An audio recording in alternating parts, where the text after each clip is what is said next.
All right, guys, it's 4 o'clock. Welcome to everybody. We got a full house tonight for today. Welcome to the Facilities Committee meeting. We're going to call this thing to order, and we're going to ask for any public comments. None.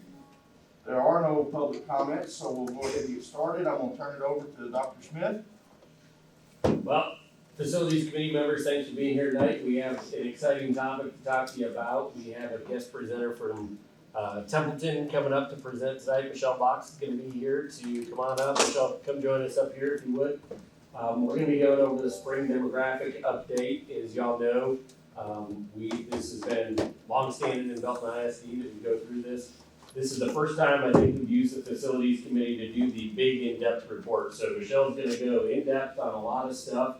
This is an open time for you to ask questions, and so please have good dialogue with Michelle during this time. We will be following it up at the next regular board meeting, which is Monday the 29th, with a very shortened presentation for the whole board on this. So if there's clarifying things that you think would be helpful for the whole board to know or things, this is a great time to ask all of those questions right now. So, Michelle, welcome. It's great to see you. Thanks for being here. Thank you, Dr. Well, again, my name is Michelle Box. I'm with Templeton Demographics. I'm the research manager, one of the consultants. I have the good fortune of helping with the Boundary Project. So this year's spring update is really housing focused. That's really the biggest piece we want to focus on this spring. I know the fall is all enrollments and yields and kind of transportation and transfers, but this is really just diving into housing because that's obviously what's driving most of your growth. So if we get started, we do have just a quick economic picture on this first slide. Now, we know unemployment peak is about 13% statewide. Queen Temple MSA did much better, about 11%. Obviously still not where we want to be. We have seen that drop down through the end of 2020. Basically been hovering around 6 to 7% for the last couple of months. Now I know 6 to 7%, especially when we compare that to 3% historically low unemployment rates from 2018 and 2019. 6 and 7 still sounds pretty high. But we used to come to you a couple years ago and say that most economists would have said that full employment was 5 to 6%. So this really is showing that we gained back more than half of the jobs lost during the first of the pandemic recession. And DFW and Austin have both definitively gained back about 3/4 of the jobs. So Westwood Temple is kind of right in there as well. So there is still optimism going forward. If we go to the next slide. HEB Distribution Center and Niagara Bottling, those are both kind of two big facilities up in the north part of Temple. These do fall outside Belton ISD, but that's a really important, I know, I'm sorry. But this is a really important corridor for the region, right? This shows the prosperity that's still here. Both of these centers were expanded in 2020. The HEB Distribution Center is going to be completed this fall. The Niagara Bottling was a new project that's adding significant numbers of jobs to the region. So these are the kind of things that we're still seeing. That industrial center all across the loop has been booming even in kind of downtime or even when there's scary headlines. Next slide, please. So we've made the joke that the one area of our lives that hasn't noticed the COVID pandemic has been the housing market. So this is your deed transaction data. This is data we gathered from the county showing total home sales. So we combined new home sales, existing home sales, REO, and foreclosure sales. The last two being what we would call distressed property sales. Obviously, the distressed property sales are a very, very small percentage of the overall market. In 2020, we had another record year in Belton ISD, 2,700 total home sales. That's almost 1,800 existing home sales and 900 new home sales. So we saw a surge in new and existing home sales even during the shutdown, even during the pandemic. What we saw was that there was a really strong pent-up demand that continued, and that really low interest rate has caused new buyers into the market, really driving that price and driving that activity.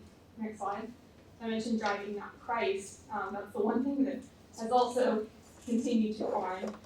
Even when we have historically high unemployment rates, we still saw new home and existing home prices rising because of the demand. One of the biggest factors of the housing market was that the existing home inventory did drop.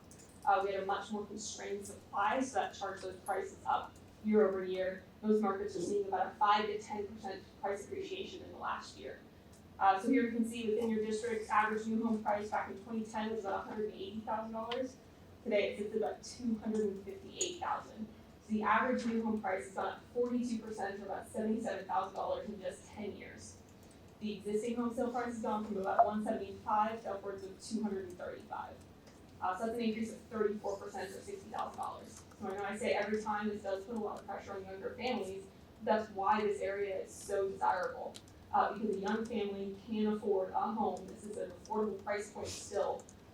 Can afford a home in a fantastic school district, so they want to be here. That's what's driving this housing market. Next slide. So this is your housing overview. Any of those green polygons are going to be actively building subdivisions. Any yellow polygons are future subdivisions. And I know that there is a new MUD that's being proposed on the south part of Miller Heights that we're not showing in here, so that is something we're aware of and tracking as well. So our team's tracking 40 actively building subdivisions, about 1,900 lots available to build on. I remember when we were sitting at about 1,100 to 1,200, and that seems like a lot. So across the district, 15 future subdivisions, more than 5,000 future lots in various stages of development, basically anywhere from planning to actual groundwork underway. I just want to jump into, I think you all know this, but the MUD that she's referring to that's not showing on here was reported in the papers, I think, to be 1,700 new homes, if I'm not mistaken, that they're planning there in various phases. And that's down in the Miller Heights attendance region.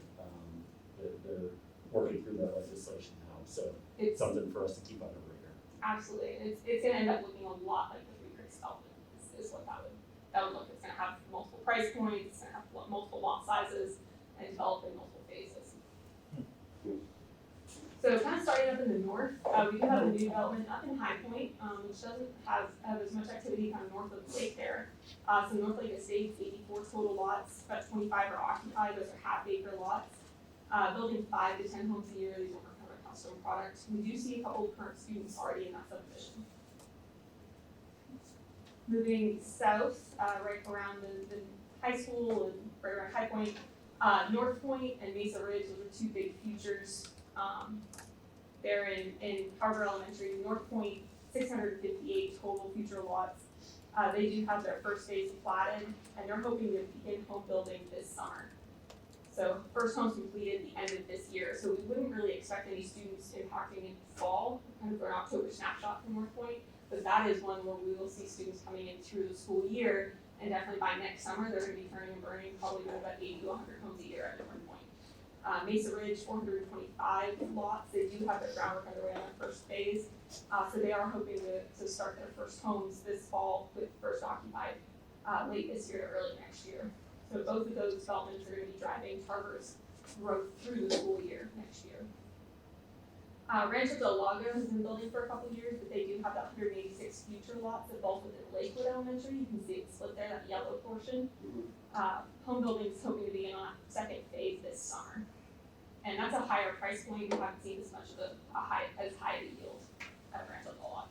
Michelle, just to be clear, that yellow part is the part that is coming, right? So that's in the Lakewood attendance zone. Correct, yeah, that phase 2 is entirely within. It actually does have a nice clean boundary there between the two zones, so you're not gonna have any kind of nasty splits or anything that we need to deal with right now. The entirety of phase 2 is within Lakewood. Okay. So Northgate, and again, that kind of, there is that existing, a little bit older neighborhood there just across the street from the middle school. The new section of 514 total lots, still about 185 futures. They've been building about 30 to 40 homes a year pretty steadily in Northgate. That area, that label is covering up where one of the sites where you own land is. There's a purple star underneath there, just kind of right at that Northgate subdivision. Westfield, where Tarver Elementary sits, over 1,000 total lots. They've also been building pretty steadily, 50 to 60 homes a year. They have another phase coming in, 83 lots that was just approved. That price point is pretty affordable. We know that they have some of that townhome product, some of that smaller lot subdivisions in there. There is a very, very, very small section that falls within Temple ISD, just a few homes, but obviously the strong majority of those are within your district. Grove at Lakewood Branch, another one, 600 total lots. They still have about 260 futures left to go. They as well have been building fairly steadily, delivering those lots as they needed, about 40 to 50 homes a year. They're impacting Lakewood Elementary. Michelle, can I jump in real quick? Yeah. I think, and I'll do a little research on this. Right before I joined the district, I believe Dr. Battershell had worked with y'all on that line of homes right up there And I think you see a red dotted line and right to the right of that, that solid black line. And those were homes that were originally zoned for Temple ISD, I believe. And I think that there was an adjustment made, so we'll double check that, because I think the map might need to be adjusted over a little bit. Those homes are now part of Belton ISD, except for that one little corner down there, I believe. Which is about 10 lots. 10 lots total.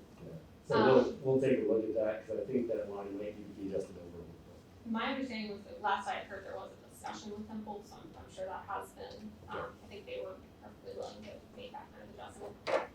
And those are unfortunately just the difference in the sourcing of boundary lines in GIS is there is no one authority that determines where that line is, so sometimes just based on the geography you get just a little bit different that causes those. But y'all had already taken care of that as a board, we just have to make sure on that. Next slide. So the kind of two big players, Lake Point, who's been building really steadily 100 to 125 homes a year. They are going to be built out by the end of this year, that development. Basically, they were so popular and so happy with that development that they went ahead and bought the land to the south and continued going. So Lake Point Terrace, 636 total lots. They have about 100 homes occupied at this time. I actually got to drive by this on the way in here. Definitely lots of rooftops going up, lots of frames going up. So we fully expect them to continue that pace of 125 homes a year. So that price point sitting just over 200,000. Lake Point does have a fairly high student yield as well, and a pretty significant elementary yield from driving that harbor growth. So we are going to expect a very similar yield at Lake Point Terrace. Moving a little bit south, Hills of Westwood, 913 total lots. They do have a juice section there delivered, so they have 87 vacant developed lots available to build on. Building approximately 40 to 50 homes a year, and that's a kilo home development and build. Reserve at Key Ridge and New Charter Oak, 350 total lots, but 88 vacant developed lots. So they should be building out basically this year, or definitely by the spring of 22. Reserve at Key Ridge definitely moved fairly fast. I mean, you can just see in that area they just started when this was taken. So they've run through those. They already have 200 and almost 20 occupied homes. So they've run through those about a year and a half.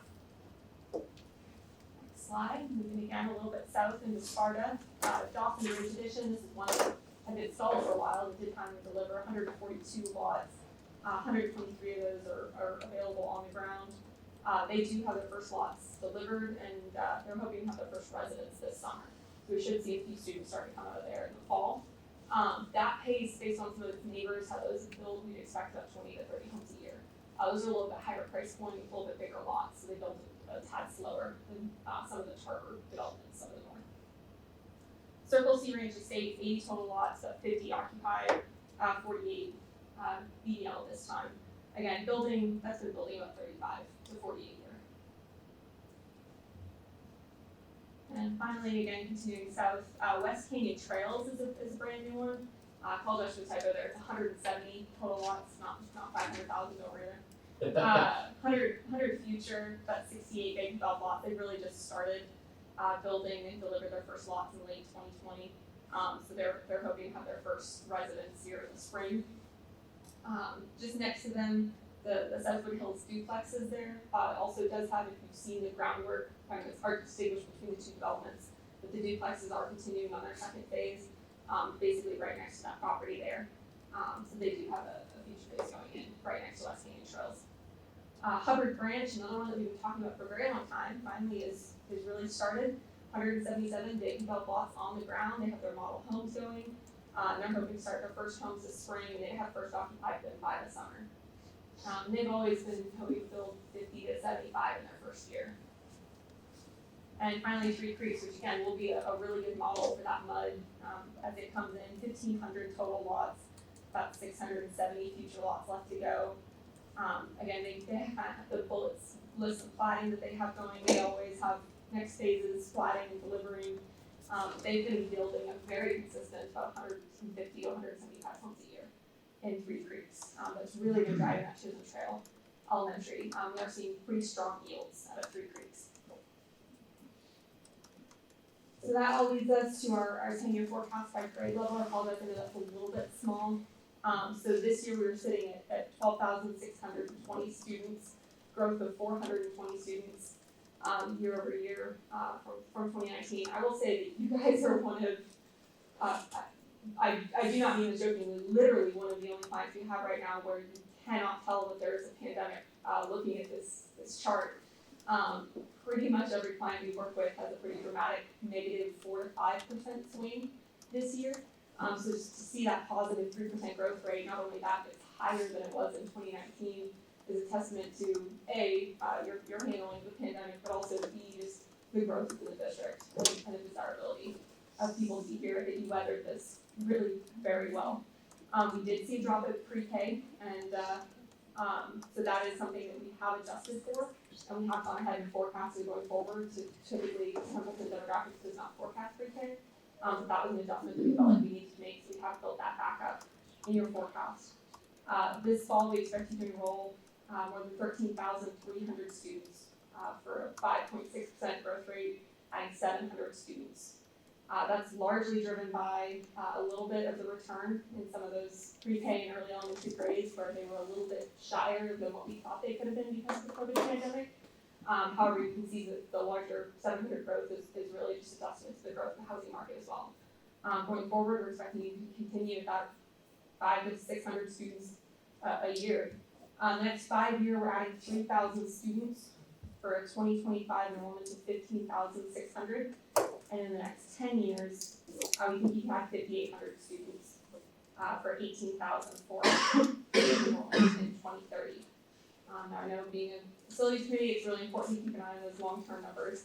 So I think we say this a lot, but you will reach 18,000 students. I mean, we need to plan for that just with the lots on the ground that you have right now, the lots in the planning stages. You absolutely have the ability to grow to 18,000 students.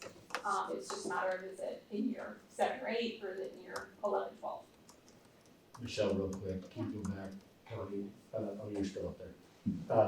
On the 12,621 number, is that taken from our fall snapshot data? Where did the 12,621 of current enrollment for this year? It should be snapshot. Yeah, and just to point out to the board, I believe we're over that by about 100 and some students right now. Todd, Mike, does that sound about right? Yeah, we were 12 something. Yeah. So we're about 12,800 right now. So just pointing that out because those numbers for next year might be only more than 12 or than 13.3 even. So. And we always need this to be a snapshot forecast. So that's a great point. We know you guys will grow through the year. We think you could be at 13.3 by the fall, but definitely by the spring, summer, and as some of those bigger developments in the north continue to come online, those aren't built into the 13.3 because they won't have homes occupied yet. Harbor will continue to grow through the school year. You could be at 13.5, 13.6 by Christmas. And it's tricky for our demographers because they have to use the best number they can use. They use our fall snapshot data that we submit to the state. Mm-hmm. So that's a good number in a rapidly growing school district. Just to point out, we got 200 more kids in our buildings right now. We just got to be prepared for that for next year too. Is that our ADA that we turned into the state? Is that how we? Yeah. Jennifer, you can talk a little bit about that. This number is actually enrollment. Okay. It is the number that I use to estimate our ADA. Okay. One of the things that always caught me off guard first when joining a rapidly growing school district and previous experience was you got to remember we're staffing and building for the kids that will be there through the whole year, not just at snapshot data. Right.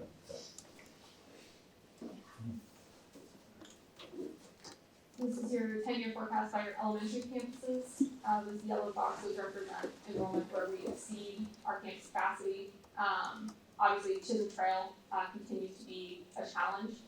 I take this one a little bit personally because we really did want to buy more time with that boundary project. We did have a big boom at Chisholm Trail this year. You can see that we added about 100 students, I believe, year over year. Again, in a pandemic. We also did have a very big kindergarten class in Chisholm Trail this year. So the kindergarten class is going to determine going forward if that drops back down a little bit, it could be a little bit of an outlier. That kindergarten has such a big impact on the forecast going forward. But at this time, we would expect you to add again about 70 to 80 kids just based on the housing there in Chisholm Trail. So an enrollment over 900 students this fall, reaching upwards of 1,000 students by 2023 with its current boundary. Some of this was that we saw that, I know we had talked about the transfer students, especially into Sparta and a few of their campuses that did have capacity challenge. Well, when we pushed them back to their home campuses, you guys did do a great job of getting your transfers back to home campuses. Unfortunately, a lot of them went back to Chisholm Trail, so that didn't necessarily help them out very much. Other areas, Tarver Elementary has also have increased its forecast, reaching about 860 students by 2022, about 1,000 students by 2024. So that's one that, again, continues to grow very aggressively in the short term. I will point out your overall elementary capacity is about 7,200 students. So you can see you reach that capacity by that 2024 across your district as a whole. You're at 7,200 elementary students. So this, for us, is actually quite an impressively balanced elementary utilization. We really don't have very underutilized campuses, especially considering Leon Heights, Miller Heights, and Southwest are fairly small campuses to their capacity, which we know it has been a challenge in the past. But we have very well utilized campuses. It's just we're continuing to grow. If you look at your total numbers there, just total elementary growth, again, just big picture for you guys to keep in mind because I know it's easy to get lost in these numbers. You're basically adding an elementary school's worth of students in your elementary grades every 2 to 3 years, just based on total student growth. So that's a pretty big picture case that you can keep an eye on. In the next 5 years, you're adding roughly 2.5 elementary schools worth of students. Quick question on that, and I don't know who the best person to ask, because you see this all the time. When you build a new campus, how long do you want that campus before it hits full capacity? What do y'all see that says, hey, this is a good idea? Is it 5 years, 10 years? How long before it should be at full capacity? That's a great question. A lot of that is sometimes determined by the district, their needs. We tend to purposely open fast growth school district campuses small because they're going to grow into them. What I don't want to happen is to open a campus at capacity and then have to redo boundaries that I just did 2 years later. So typically 3 to 4 years, because that kind of buys you that you try to get all of your kids through. I will say we work with a lot of, again, very fast growth districts that don't even make that promise. Ideally, you can get most kids through kind of all grades before you have to rezone them again. But in the fast growth district, that becomes even harder and harder to make that promise. So when we were visiting Mansfield district last month, one of the things that struck me about that district was their oldest campus was not very old. So we have 3 really old elementary campuses.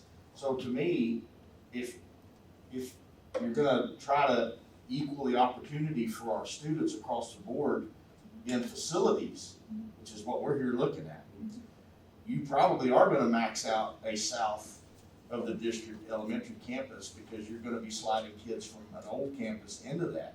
So that's a challenge right there because you're not gaining anything on the total number. You know, if we're at 7,200 capacity, we build an 800, we're at 8,000, but we're shifting kids because we would like to see them in a newer surrounding. So that's gonna be one of our biggest challenges for this next go-around is we're just borrowing from that new campus. It's not gonna help with the overall 8,000 picture. That's the first thing that's really a big deal. And then when you look at the 905 at Chisholm, we added the 4 portables, which gave us about 60 capacity. So if we're up to 905 next year, we've already busted through the portable capacity. Oh, yeah. So we're probably gonna need to look at more out there, right? Absolutely. This for next year. So that's a scary one. And you look at like Charter and some of these other elementaries, you see a lot of room where you could redo the lines. I hate to say that, I'm gonna probably go hit by the lightning, but you could move some things around to equal some of that, because we are pretty balanced, and we're way below that 7,200 number. But, so those are some of the things that we are concerned about. We'd like to get our kids out of some of those older campuses. Those things are expensive to run. They cost a lot more money than new campuses with new technologies, things like that. So there's advantages to doing it, not just the opportunity of being in nicer campuses. So those are some things you really got to think about moving forward with this next move. Matt, what was, you said it before, but in your opinion, you've seen really small campuses, which, Yeah. in slow growth, that's fine, you can get away with it forever. But what's your ideal size for a campus for elementary? You have a number that you say that you like. 800. 800, okay. And that's max, and that's just based on experience in other fast growth school districts and working with principals and asking that direct question. And this is opinion, and this is something for us all to discuss, but one of the things that I think families value when you talk about elementary schools is it a neighborhood school? Is it somewhere that's close and I'm a part of the neighborhood and the community? And do they know my kid? Do they have a relationship with me as a parent? And do they know my kid? And so doing some work previously, trying to figure out what that balance was, the feedback that we got was, if you get up over 800, it really becomes a whole lot harder to know kids and families by name and need. And so that was the driving force behind the 800. When you get into the middle school and high school, it is a little bit different on that. Right. I know like in Killeen right now, their elementary model is at a 10-10 capacity, that's their comfort zone, but it's just different. Yeah. Districts have different philosophies.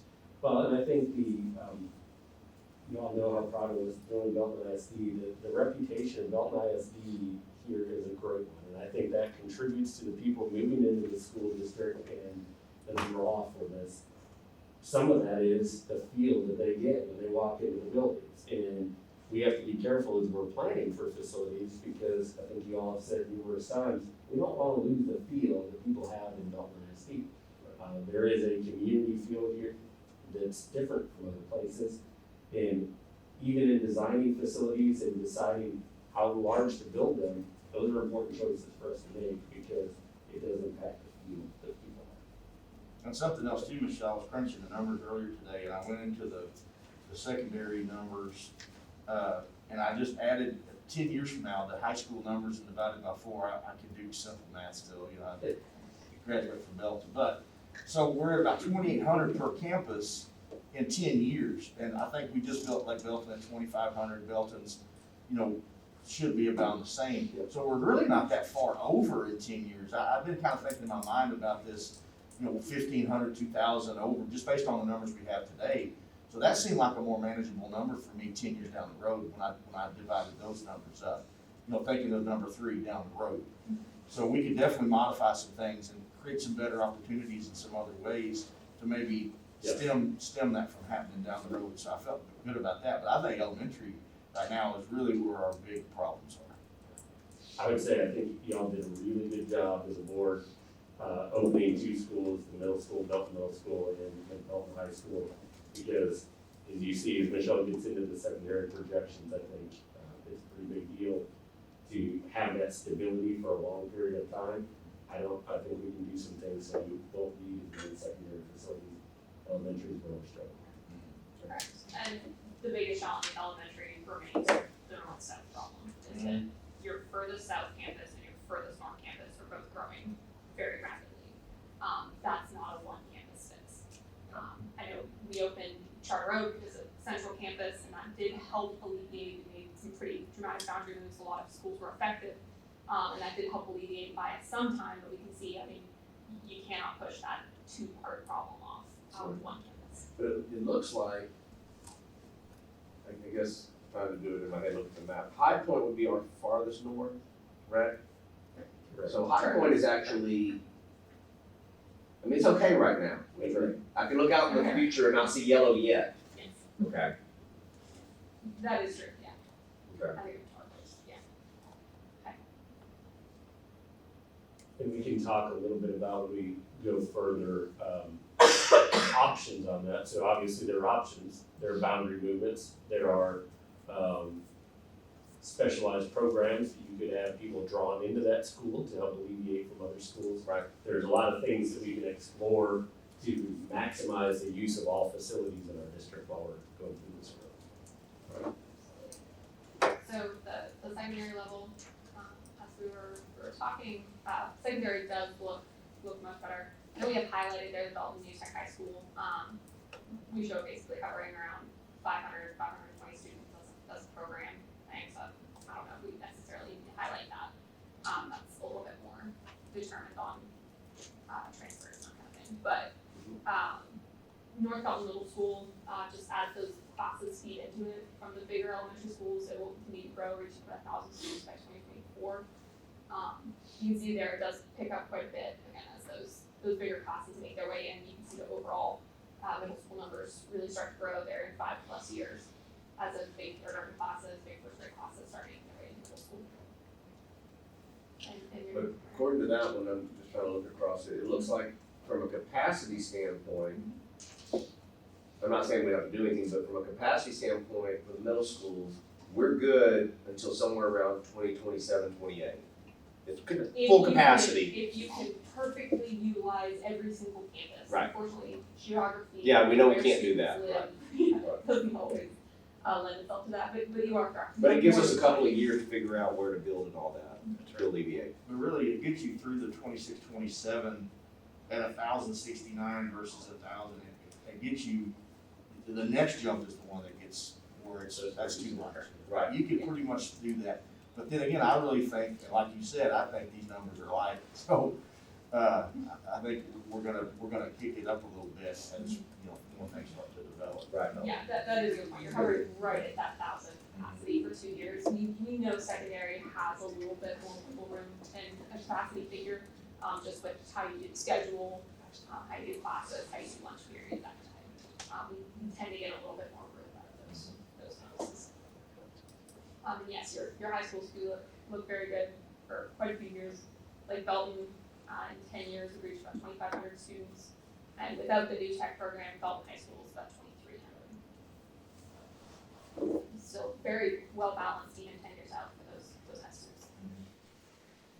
So again, this is just our takeaways. You see there again, 5-year number is about 15,600 that we're gonna try to plan for. 10-year number, over 18,000 students across the district. New home sales have more than doubled in the last 10 years. They've actually basically tripled in the last 6 years. That's really what that goal should say. Gone from about 300 a year to again over 900 a year between 2014 and 2020. Has about 1,900 lots available and 5,200 planned future lots. So again, more than basically 7,000 planned lots. So if we continue that 800-900 homes a year, which is very reasonable, that's 8 to 10 years worth of growth already available and on the ground. And those are not including the new MUD with 1,700 futures. That's not including all the things that we know are going to be added in the next 5 to 10 years. So we definitely have a very long runway ahead of us where we will reach that 18,000 student number. I guess the thing that I didn't realize with the new MUD, the River Farms development, just in my mind, no one said anything, I was thinking it was gonna be more of a 350 and up, price range. I didn't know they were gonna model the Three Creeks to have the different price range, so that's gonna definitely yield more students. I thought you may not get the same elementary yield out of that neighborhood. I didn't know it was gonna be a multifaceted neighborhood, so that's concerning too. I believe those plans are still being set. That was it will most likely end up looking a lot like Two Creeks. That's kind of our assessment of the land and the development. Michelle, just based on your experience and stuff, when you see a MUD happening like that, how many years until it comes to fruition? Homes on the ground, at least 2 to 3. I mean, at least. We have a couple years of warning for sure. These things can go 10, or they can be kind of right at 2 to 3. They can reach, utilities are usually the biggest challenge to get out to them. Right. So if there's a cost problem or any sort of challenge with utilities, that can stall them for quite a bit.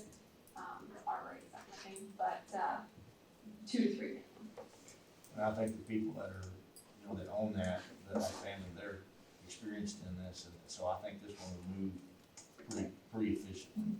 And based on what the city was telling us when they came and gave a report, they worked out a lot of the logistics already with the sewer and the streets. And it seems to me like we're gonna get there pretty quick. Okay, yeah. Anything else I've been out for an answer? And I don't know if this is possible, but y'all have to draw the boundaries.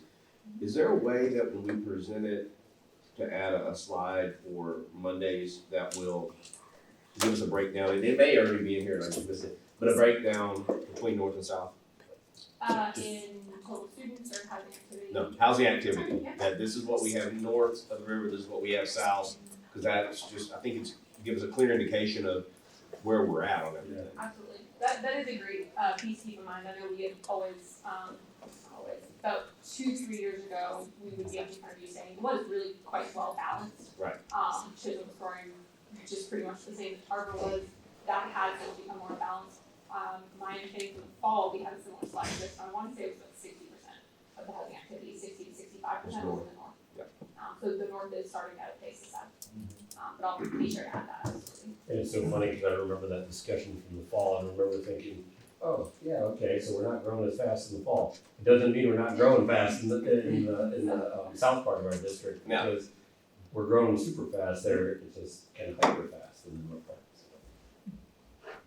All right, well, we'll be looking forward, you coming back Monday? Yes, sir. We're looking forward to that. I'll try to get some sleep between now and then. Michelle, I do have one more quick question on yields on some of these, as far as when we talk about average yields, do you see a big variation by community and by price point? Because you mentioned that a couple of times, saying there's a little bit higher price point, we get a little bit less of a yield. So just in our talks for the next few months, is there any guidance that you have for us to think about regarding yields? Yeah, total yield district-wide is about 0.6 to 0.7. Most of your new home developments are about 0.7, especially up in the north. They tend to peak, new subdivisions tend to peak their yields, basically as they're building and as those kind of first couple years of build out, and then that yield will decline. Most people don't move out of a house 5 years after building a brand new home.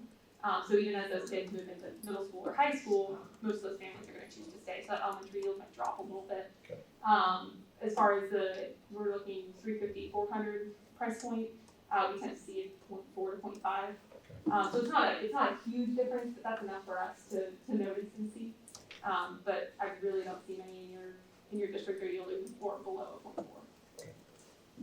Great, thank you. Absolutely. All right, well, thank you, appreciate it. Appreciate your time, Michelle. All right, so we're gonna move on to our next agenda item, which is our BISD weather response and the implications that it had on our facilities. I guess we've incurred costs, look like district-wide, looking at the chart earlier, so Mike Morgan. You don't like Morgan, I think, right? Yeah. So, Mike's gonna come. I'm sure there's probably others that weigh in. There are, and I'll kind of take the lead and kind of summarize where we are, and I know that probably if you have questions, David and Jennifer probably both will lead on some of those as well. So, as we briefed you at the last board meeting, we did get into some issues with the weather, as most school districts did, and a lot of people in their own homes and businesses did as well. The vast majority was caused for plumbing systems, and the vast majority of those were caused by plumbing systems that were overhead. We didn't have a lot of problems with plumbing in the slab. We had a lot of problems with our fire suppression sprinkler systems, and in one case at Belton High School with some overhead, some rooftop water chiller coils that froze up. So we gave you an itemized list. This is a work in progress. This was as of the 12th. It was right before spring break. What we're seeing is that the actual cost, we moved something over to the actual cost column when we actually do get a quote and get a PO issued for that item. So everything to the right column is still estimated costs. We tried to shoot our estimated costs conservatively so that we didn't come back with a number that's well, we thought it was only going to be 500,000, now 700,000. So you can see that most of the big ticket items have already been quoted out, and the biggest items were the first 4 on the list. So we did have to replace a lot of the chiller coils at Belton High School. That is the system fail that flooded our library and our digital learning center. So as we came back and we had the sprinkler leak on Tuesday, which was about 42,000 gallons that went into the main concourse there of the west end of the school. On Sunday, we came back, the following Sunday, so we came back and had the chiller leak. It was over the weekend. And that's, so the chiller coils flooded the digital learning center and the library, The fire suppression consists of a 3-inch main line that flooded, is what flooded the rest of the school. So you can see those first 4 items though, the water chiller coil replacement, and that work is actually ongoing, or it's just completed. today. We have, the stage floor will have to be completely be replaced at Lake Belton High School. So that was kind of ground zero of the flood. And we had a majority of the water ran through that portion of the building. And the way that the stage is designed, it's 4 layers, but there's a layer of plywood, there's a layer of insulation, and then there's a top layer. And none of those are very friendly to standing water and water running through that system. So the gym floors, the main gym floor, the competition gym, and the auxiliary gym. Luckily for us, it's not a full replacement. We did get a moisture index where they take the meter, they punch it down in the wood, and so we're going out about 30 feet on the competition gym, and then between about 25 and 15 feet of the auxiliary gym. So it's not going to be a full replacement. And because that gym floor is so new, though, we will replace the areas that had water damage. Then the whole floor will be resanded, repainted, and resealed, so that it'll have a good look, because we won't do that again for about 2 more years as far as the sand down repaints. Most of the other things, there is some minor damage in the dance floor studio. It's the same type of repair. It was a wooden floor that did get some water damage, and a portion of that's going to have to be replaced as well.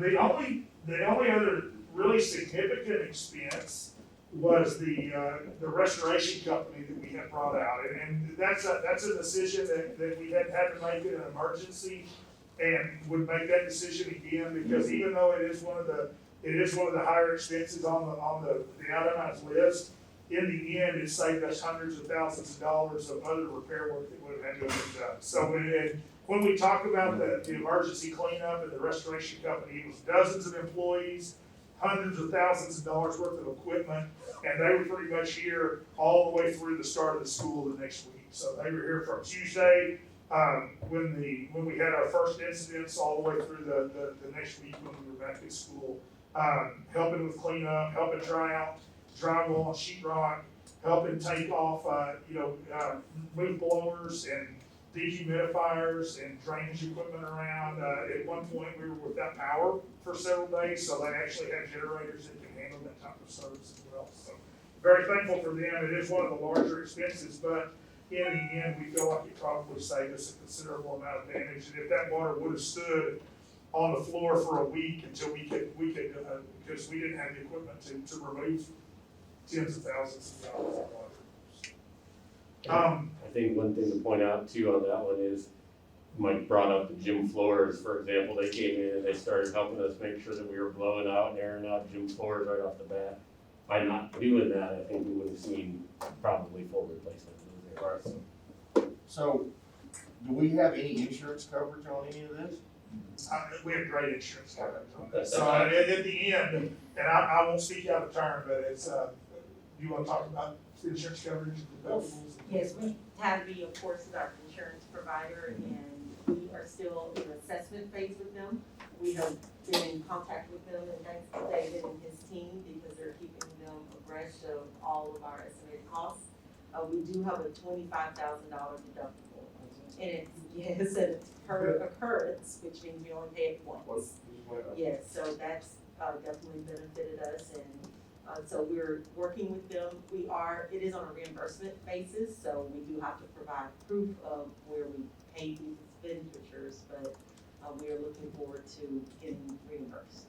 Awesome. So we should be reimbursed for almost all of it. Some of the failed pipes are not gonna reimburse, but they'll reimburse for all damages caused. Well, they're still evaluating what they'll reimburse us for, and we're hopeful. We're hopeful. And they're reimbursed for labor. Later. They're reimbursed for labor as well. Yeah, they should. I mean, the only thing they shouldn't, anything that failed, they're not gonna typically reimburse the damage caused past that. And like I said, the largest one we have, 75,000 for that's the emergency cleanup. I mean, that's completely reimbursable. And then it's the easiest one to prove because it's billed by somebody else. That's right. So we should walk out of this with very little, and it's an ACAT claim, so it doesn't go against our losses Correct. in the future. So we should be fine. That's our hope. So one of the challenges right now is obviously we're doing a lot of the work in-house. We have guys that are capable of doing this. We're working with campus staff and with our vendors on the floor repairs and replacements because we're not the only school in Texas that had gym floor damage. So it's kind of working with Lake Belton High School. When is the optimum times for them, and then when can the companies come in and do the repairs? So that may not happen next week, the week after next, it may be in the summer, it may be whenever we have the least impact on student learning or summer programs, and when we can get the contractor to do the work. So. Well, and anything we do in-house, the main thing we have to remember, and I just know for 25 years of doing this, as long as we document everything that we've done, and that's, written and any pictures that we can take, here's the deal. BISD, just like every other carrier right now, is trying to settle claims out as fast as they can because they're getting overloaded by them. TASB's getting this and sending it onto their reinsurance to get reimbursed as well. So unlike if we're the only one out here with a claim and TASB comes in here and wants to do everything with a fine-tooth comb, they don't want to do that. They don't have the time. I mean, if it's reasonable, they're going to look at it and say, okay, we need to move on with this claim. But we're like $25,000 less. I think we had $100,000. So. Yeah, we didn't lose much. I think some neighboring districts might have 100,000. Yeah, the ones I used to do, we always had 100,000, so. Good. Mike, something else, not really about the damage, but something that I think I'd heard some y'all talking a little bit about. Have we started kind of getting some pricing on some generators, maybe at transportation and at central office? Yeah, that was gonna be one of my final points today is we've been working on what we're calling lessons learned and moving forward. And I was hoping maybe to bring that back to the facilities committee at a later time and kind of give y'all a presentation on kind of where we think this needs to go moving forward. Now, obviously, a big concern was us as power started to come back on, and it did come back on at our transportation facility was how are we gonna gas and fuel all these vehicles up whenever we start bringing kids back to school. Right. So that was one that jumps out, but we obviously have some other things, and some of them will be in coordination with our local emergency coordinators, fire departments and things. I mean, just the idea of while the schools were gonna be shut down, we knew that they were gonna be unoccupied, just being able to drain those suppression systems really saved us a lot of issues because like I said earlier, overhead piping and plumbing was our major cause of damage, and when we got the green light from Belton and Temple Fire Department to go ahead and in unoccupied buildings to go ahead and drain those systems, and we think it saved us a lot of headaches moving forward. And I think you said this on one of our trips. I heard you over say, we're not worried about snowpocalypse all the time happening here. It's like what happened, in Bertram a couple of days ago, a tornado ripping through, knocking out a bunch of power. We could still open our schools, but if our bus barn's on that grid and it's not going, so I think for just more likely weather that we're gonna experience over the next 10 years till something else like this happens is what we gotta start focusing on. Or someone's doing construction and hits an underground power line or water line or something along those lines. Well, y'all did a great job by doing your mitigation strategies on that Tuesday. Y'all really did, getting the fire people involved and stuff like that. Because being in the floor business, I've been out doing a bunch of estimates too. And in the commercial jobs, it's the fire suppression got everybody. So for y'all to start doing what you did as early as you did, that really did save a lot of headaches. Y'all did a good job on that. They really did, and I just want to say too on that one, by them acting fast, it saved us on the dollar amount. But I also want to point out, I know some community were worried about us, why didn't we open up shelters and things like that? We also don't want to put people in buildings in emergency situations with no fire suppression system. And it's not like you go out to the community and say, hey, we don't have any fire suppression systems right now. So I just want to point that out, that I know it was a friction point, but our team had to do that in order to save and preserve these buildings and the damage for our school district. And I'm thankful that they did. Part of that new playbook we've been writing over the last calendar year, huh? You just said we don't have to plan for snowpocalypse, and I thought, I sure hope we don't have to plan for anything else right now. What a year. Mike, thank you. Any other questions, Aaron, Jeff, anybody? Thanks, man. Do we have any issues or concerns for future agenda, anything? I will say one thing on this week. This is part of a series of really important presentations for the facilities committee. The demographic update and, proceeding or, subsequent one that we're having with the whole board coming up. Next month in the facilities committee, we will have our facilities assessment reports. And so you start taking those two things and our finances, and we have to start talking about long-term planning. So, if you have questions about the spring demographic report or need additional presentations, need additional information, please let us know, because our job is to give you good information, because there's gonna be some really critical decisions we have to make. I think after tracking what Templeton's been doing for us for the last couple of years, you know, we get these quarterly or these reports, these numbers are tracking right along with what we've been expecting, and it's awesome how, you know, accurate they can be on all these kind of things. And then I remember the old leadership, when they had the 2025 plan, or the 25-year plan, they did a really good job of keeping up with growth, the past folks. So I think the numbers are tracking. We knew they're coming, they're here, coming as fast as they can, so. One thing that Michelle didn't report out on that we've asked them to give us preliminary information on is what build-out looks like for Belton ISD. Like 20, 30 years from now, like how many students we're gonna have. She gave us up for the next 10 years and saying 18,000, but what are we gonna look like long-term? Because board decisions impact that as well, Right. in purchasing land and things like that. So, it does look like we are at least going to double in size as a school district in the next 30 years here. So keeping that in mind, we're gonna have some really important discussions coming up. And if you need anything along the way, don't hesitate to let us know. Well, the question will be, and they can give it to us, is if we look across our district-wide footprint, you know, how much land is available to develop, and then, because, you know, at some point the rancher decides, that's it. That's right. You can have it out the front down the road. I'm gonna retire. you Well, that's know- what happened at River Farms. I mean, literally, Yeah. that's just, I would've never thought, growing up across the river from that place, I would've never dreamed it would be 1,700 houses. I mean, literally right across the river.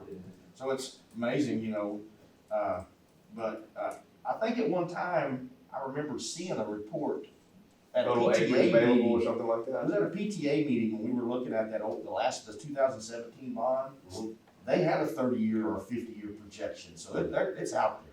Yeah. I think I saw that a few years ago. She didn't report out on that here, and what we'll do is we'll probably ask her to give us additional information to give to y'all. But it does look like we could be looking at the 25 to 30,000 student range in 30 years here, so. Be 80, so. 30 years. If I'm still here, I'm not gonna be happy about sitting in here. I thought you said you'd still be on the board at that time. I don't know what you're talking about.